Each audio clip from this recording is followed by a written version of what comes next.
Hi there! Thank you for checking out my channel. Thank you for clicking on this video. This video is part of the series of videos I'm posting to try to help people out when it comes to aptitude tests like the civil service exam.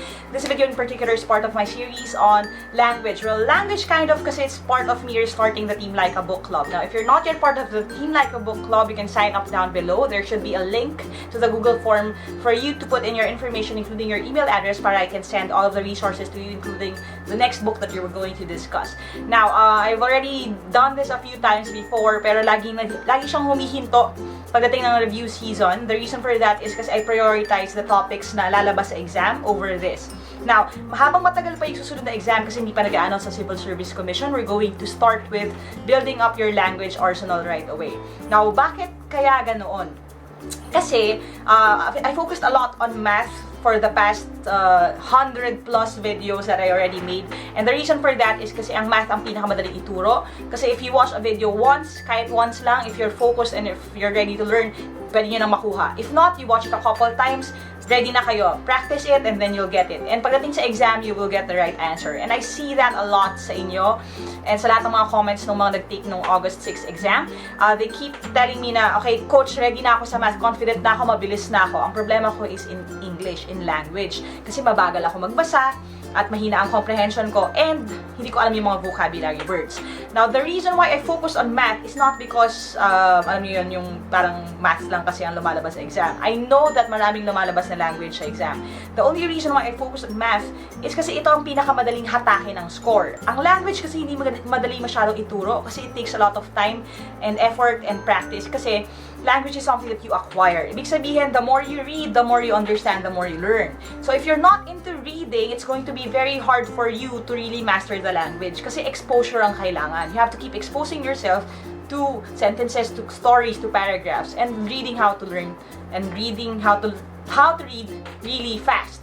So I'm actually working on a program ngayon on speed reading, but while we're waiting for that, you can start right away with the book club. Now, if you're not familiar with the Team Lyqa book club, it's basically an email sign-up list na I send the books, I send guide questions, I send vocabulary words that you can read dito sa mga books that I recommend. And I've already suggested yung The Alchemist and the Giver. We already talked about that before. So today we're going to talk about the different book. This is Stardust by Neil Gaiman. This is part of my recommended reading list dun sa video that I made before. But hindi pa natin na-discuss in depth sa Team Lyqa book club. And the reason for that is kasi nasa hiraman yung libro ko. So, hiniram to ng isa sa mga friends ko. So, kakabalik-balik niya lang sa akin. So, that is the reason why we're going to talk about this now. Now, again, if you're not a part of the Team Lyqa book club and if you're interested, whether magsi-civil service kayo or OPCAT or anything, or gusto niyo lang talaga to read kasi a lot of my students kahit pasado na sila, they still want to learn, you can still sign up para mapadala ko sa inyo yung guide questions. So what we're going to do is we're going to read this together and then I'm going to talk about this and discuss it in my next book club video. So again, Stardust by Neil Gaiman. I love this story kasi it's basically an adventure. Meron tayong bida, merong mga kontrabida, and maraming epic. It's set in a different world than us. Merong magic, merong adventure. So, may mga kings, queens, princess, and there is a star, a living star in the book. Now, there is a movie about this na ang bida is Charlie Cox, who plays Daredevil, if you know that series sa Netflix. And ang kanyang leading lady, the star doon sa movie, is Claire Danes. You can also watch the movie to kind of have a visual representation of the book.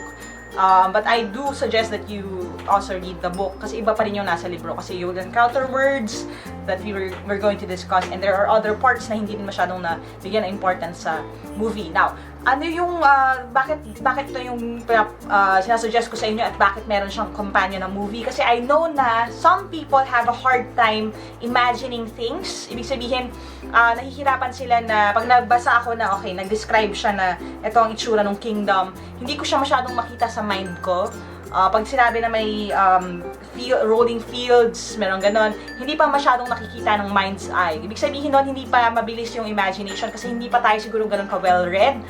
So, if you want a good tip na ibibigay ko sa inyo would be, you can watch the movie para kahit papano meron ng itsura yung mga characters sa utak ninyo. So, you can keep track of the characters right away.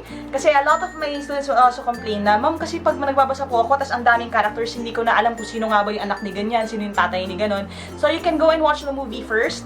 That way, meron ng mukha yung characters bago nyo panoorin bago nyo basahin yung libro. But I really suggest that you start reading. Bakit?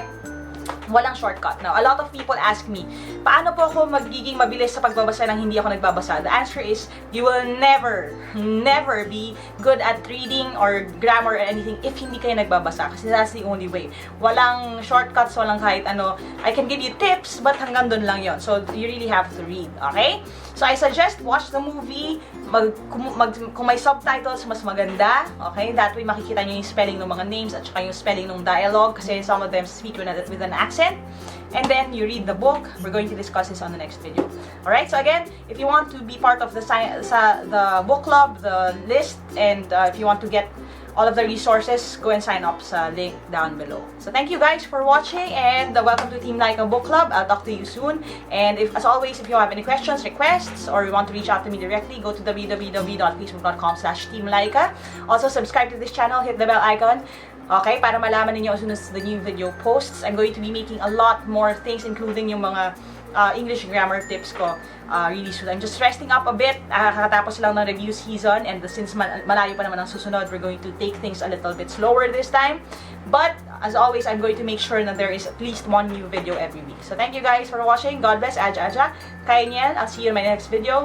Bye for now.